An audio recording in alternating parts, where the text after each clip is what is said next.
Hello दोस्तों, आज मैं आपके साथ कुछ ऐसे स्ट्रैटेजी शेयर करने जा रही हूँ जिससे आप सही स्टॉक को पिक करना सीख जाएंगे। क्योंकि यदि आपको सही स्टॉक पिक करना आएगा तो आप गिरते हुए मार्केट में भी गेन कर सकते हैं, और यदि सही स्टॉक पिक करना नहीं आएगा तो आप बढ़ते हुए मार्केट में भी लॉस ही करेंगे। तो आइए जानते हैं वो कौन कौन से 8 स्ट्रैटेजीज़ हैं जिससे आप चाहे न्यू हो शेयर मार्केट में या कुछ ही समय हुआ हो, फिर भी आप ज़्यादा से ज़्यादा प्रॉफिट यहाँ पर अर्न कर सकते हैं। तो जो सबसे पहली स्ट्रैटेजी है वो टाइप ऑफ जो आपका होता है बिजनेस। यदि आपका जो आपने शेयर को पिक करने वाले हैं या जिसको आपने पिक करने के लिए मूड बनाया है, वो अगर बिजनेस जो है ग्रोइंग है तो वो आपको अच्छा खासा गेन ही देगा फ्यूचर में। और यदि वो जो आपने कंपनी पिक किया है, जिस कंपनी का शेयर लेने के लिए आपने सोचा है, वो पहले से ही लॉस में जाने वाली है या इन फ्यूचर वो लॉस में जाने वाली है, तो आप उसका अगर शेयर लेते हैं तो वो आपको लॉस ही देगा। जैसे कि बहुत सारी कंपनीज़ ऐसी होती हैं जो इस तरह के प्रोडक्ट्स बनाती हैं जिससे क्या होता है कि जो कि आगे चल के बैन हो जाएगी, जो कि इन्वायरमेंट को किसी भी तरह से हार्म कर रही है, तो कंपनी जो है वो गवर्नमेंट आगे चल के इस तरह की चीज़ों को बंद ही करेगी। तो यहाँ पे आपको ये ज़रूर ध्यान देना चाहिए कि कहीं इस तरह के शेयर्स को तो आप पिक नहीं कर रहे हैं जिसका बिजनेस आगे चल के फ्यूचर में बंद होना है, वो आपको कभी भी प्रॉफिट नहीं देगा। तो ये बिल्कुल ध्यान में रखिए कि जिस शेयर को आप लेना चाह रहे हैं उस कंपनी का आगे चल के जो फ्यूचर होगा वो ब्राइट होना चाहिए। ब्राइट इन द सेंस कि वो जो हो कंपनी गवर्नमेंट के थ्रू ऐसा ना हो कि कल के डेट में बंद करी जाए, वहाँ पे इस तरह का कोई चीज़ ना हो जो किसी भी तरह से ह्यूमन बीइंग को या फिर एनवायरनमेंट को हार्म कर रहा हो। तो इन सारी चीज़ों को यदि आप ध्यान में रख के कोई भी शेयर को पिक करेंगे तो अगर बिजनेस ग्रो करेगा तो ऑब्वियस सी बात है आपको भी प्रॉफिट अच्छा खासा होता रहेगा। इसके बाद जो सेकंड पॉइंट आता है वो आता है डेप्थ। मोस्ट इम्पॉर्टेंट है। यदि आप किसी कंपनी के शेयर को ले रहे हैं और यदि उस कंपनी का जो कैपिटल है वो 1000 करोड़ है और जो कंपनी के ऊपर डेप्थ है वो 2000 करोड़ है, तो ऐसी कंपनी के शेयर को पिक करने की गलती आप कभी मत करिए।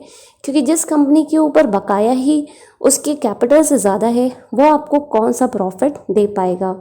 तो इस तरह के शेयर को लेने से बचिए, क्योंकि अगर आप इस तरह के शेयर को लेते हैं या इन्वेस्ट करते हैं तो आपको लॉस होने की ज़्यादा से ज़्यादा पॉसिबिलिटी होती है इन कंपैरिजन टू प्रॉफिट। तो इसे ज़रूर ध्यान रखिए कि जो डेप्थ होता है वो कम होना चाहिए या फिर कभी भी उसके कैपिटल से ज़्यादा ना हो। इसके बाद जो तीसरा पॉइंट आता है वो है रिटर्न ऑन इक्विटी, ROE। यदि आप कोई भी शेयर को पिक करते हैं तो उसका ROE ज़रूर चेक कर लीजिए। ROE के अगर आप पॉइंट ऑफ व्यू को चेक करेंगे तो वहाँ बहुत सारे थ्योरेटिकल वे में चीज़ें मिलेंगी, लेकिन जो सबसे मेन इम्पॉर्टेंट अगर कंसाइज वे में देखा जाए तो आपको बस ROE में इतना चेक करना है कि किसी कंपनी का ROE है जो कि मोर देन 15 है या लेस देन 15 है। अगर 15 से ज़्यादा है तो आप उस शेयर को ले सकते हैं और अपने पोर्टफोलियो में उसे इंक्लूड कर सकते हैं। लेकिन यदि उसका ROE जो है वो लेस देन है 15 से, तो कभी भी उस शेयर की तरफ ना जाएं, या फिर बाकी पॉइंट्स को ज़रूर देख लें। यदि वो सही है तो आप एक बार यहाँ पे रिस्क ले सकते हैं। इसके बाद जो नेक्स्ट पॉइंट आता है वो है return on capital employed, ROCE। यहाँ पे आपको क्या है कि देख लेना चाहिए कि जो ROCE है वो कंपनी का मोर देन 20 है या नहीं। यदि कोई कंपनी है उसका ROCE जो है वो मोर देन 20 है तभी आपको उसके शेयर को लेना चाहिए, अदरवाइज़ आपको उसके शेयर को नहीं लेना चाहिए। यहाँ पे भी मैं यही कहूँगी कि बाकी पॉइंट्स को ज़रूर देख लें।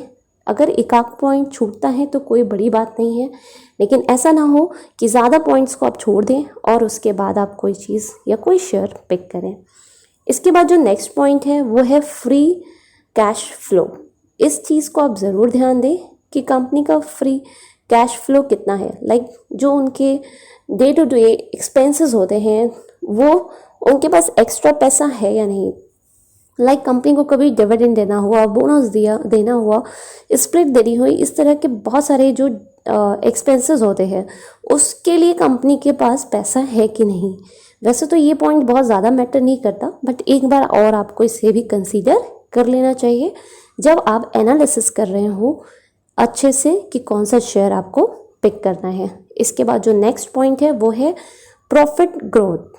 यहाँ पे आपको ये ज़रूर देख लेना चाहिए कि जो कंपनी है वो डे बाय डे क्या कर रही है, प्रॉफिट मिल रहा है, कंपनी आगे की ओर बढ़ रही है और डेवलप हो रही है, उसके 3-4 सालों में उसने क्या किया, गेन किया या और ज़्यादा लॉस में जा रही है, किस तरह के उसके प्रॉफिट हैं, वो क्या है, डिक्रीज़ हो रहा है या वैसे ही मेंटेन है या हर साल उसके प्रॉफिट बढ़ रहे हैं। इन सारी चीज़ों को ज़रूर देखिए। यदि कंपनी के प्रॉफिट हर साल घट रहे हैं तो ऑब्वियस सी बात है वो तो शेयर आपको लेना ही नहीं है, इसलिए इसे ज़रूर देखें। या ऐसा है कि एक ही जगह स्टेबल है तब भी आपको वो शेयर नहीं लेना है, क्योंकि कंपनी जो है वो उसके प्राइस में फ्लक्चुएशन ही नहीं है तो आप प्रॉफिट क्या करेंगे। और यदि वो उसका जो प्रॉफिट है वो डे बाय डे इंक्रीज़ हो रहा है तभी आपको उसके शेयर्स को पिक करने चाहिए। इसके बाद जो नेक्स्ट पॉइंट है वो है मार्केट कैपिटलाइजेशन। आपको कंपनी जो भी आप ले रहे हैं, जिसके भी शेयर्स को पिक कर रहे हैं, उसके मार्केट कैपिटलाइजेशन को ज़रूर देख लेना चाहिए कि जो शेयर आप ले रहे हैं उसकी जो कंपनी है वो स्मॉल कैप है, मिड कैप है या लार्ज कैप है। तो ये आप ज़रूर देखें, क्योंकि जो आपका स्मॉल कैप है वहाँ पे क्या होता है ना कि मोर ग्रोथ अपॉर्चुनिटीज़ तो होती है आपको, यानी कि वहाँ पे आपको होगा कि सडनली बहुत ज़्यादा प्रॉफिट हो गया, लेकिन बहुत ज़्यादा लॉस भी हो सकता है और यहाँ पे बहुत ज़्यादा रिस्की होता है इसके वॉलेटाइल होने की वजह से। तो ये सारी चीज़ें ज़रूर ध्यान रखें। मिड कैप वाला जो होता है वहाँ पे ना ज़्यादा आपको ग्रोथ दिखेगा ना ज़्यादा आपको लॉस मिलेगा और मतलब मेंटेन रहता है। और जो लार्ज कैप वाला होता है जिसमें कि आपका मोर देन 20,000 करोड़ होता है, वहाँ पे क्या होता है ना, ये लेस रिस्की होगा, रिस्की बहुत ज़्यादा नहीं होता है क्योंकि ये ऑलरेडी बहुत बड़ी कंपनी है तो मार्केट का बहुत ज़्यादा इफेक्ट नहीं होता है। तो ईज़िली अगर मार्केट में कोई लॉस भी होता है तो ये कवर कर लेता है। लेकिन यहाँ पे जो ग्रोथ होता है वो भी कम होता है क्योंकि बहुत ज़्यादा फ्लक्चुएशन इसमें देखने को नहीं मिलता है स्मॉल कैप की तरह। तो ये थे सारे स्ट्रैटेजीज़ जो मैंने आपके साथ शेयर कर दिया। यदि आपको कोई भी शेयर पिक करना हो तो इसे ज़रूर आप आजमाएं, क्योंकि अगर आप इसके बेसिस पे किसी भी शेयर को लेते हैं तो इतना आप लिख लीजिए कि आपको जो है कि लॉस तो बिल्कुल नहीं होगा, लेकिन आपको इन सारे पॉइंट्स को ज़रूर ध्यान रखना है जब भी आप कोई शेयर परचेज़ करें। और इसके साथ ही साथ ये भी बताना चाहूँगी कि कभी भी चाहे मैं हूँ या कोई और हो, किसी के कहने पे कोई शेयर ना परचेज़ करें, क्योंकि ये शेयर मार्केट है, रिस्की है। यहाँ पे आपको अगर कोई भी प्रॉफिट या रिस्क होता है तो वो आपका खुद का होगा। तो इसलिए कोई भी शेयर को आप लें, यहाँ पे जो स्ट्रैटेजी बताई गई है वो आपको सिखाया जा रहा है कि कौन से शेयर को लें आप और कौन से ना लें।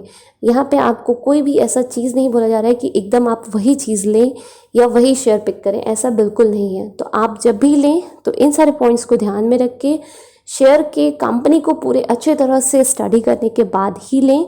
किसी के कहने पे, चाहे हम हुए या किसी और भी कहने पे, आप कोई भी शेयर ऐसे ही ना ले लें। तो ये थी पूरी कंप्लीट इन्फॉर्मेशन शेयर मार्केट के बारे में कि आपको कोई भी शेयर कैसे पिक करना है। वीडियो अच्छा लगा हो तो इसे लाइक, शेयर एंड चैनल को सब्सक्राइब ज़रूर करें। तो आज के लिए इतना ही, अब हम मिलेंगे नेक्स्ट वीडियो में। नमस्ते।